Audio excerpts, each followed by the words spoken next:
Ketika Nabi Musa ngaji sama Nabi Khidir, itu komplainnya Nabi Musa menjadi fikih yang luar biasa, kata kitab Ibnu Hajar al-Asqalani Fathul Bari.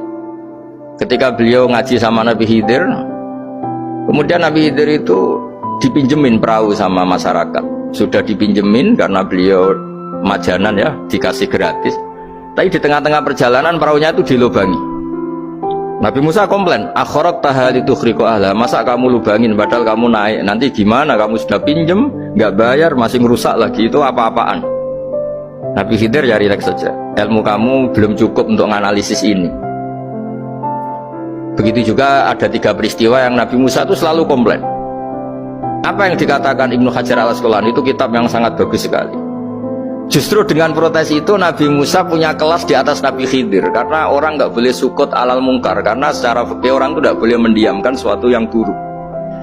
Kita tahu dalam aturan fikih di antara kewajiban kita adalah ingkarul mungkar, mengingkari sesuatu yang memang harus diingkari. Ya meskipun tentu tidak dengan sikap destruktif yang merusak dan apa, tapi yang nggak baik tentu kita ingkari.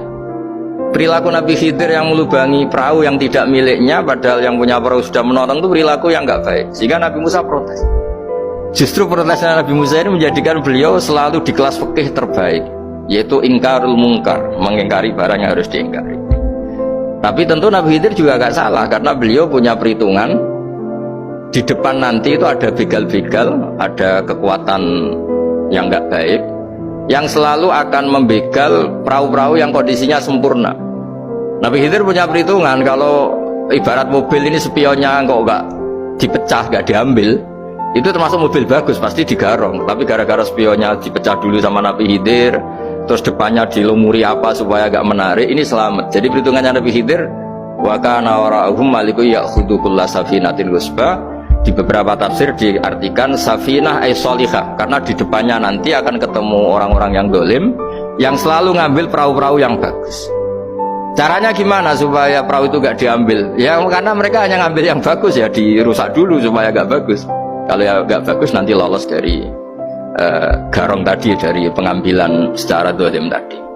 Jadi Nabi Khidir gak salah karena ada visi seperti itu. Nabi Musa protes juga gak salah karena memang tugasnya fikih itu ingkarul mungkar, mengingkari barang yang memang gak benar. Nah, di sini seperti yang dikatakan Gus Yassin, kita harus bisa ngelola perbedaan, ngelola beda sudut pandang dan sebagainya, sehingga kita selalu dapat nikmat Allah Ta'ala. Wa alafa baina qulubihim, nikmat yang kita asik, kita hidup asik, nyaman,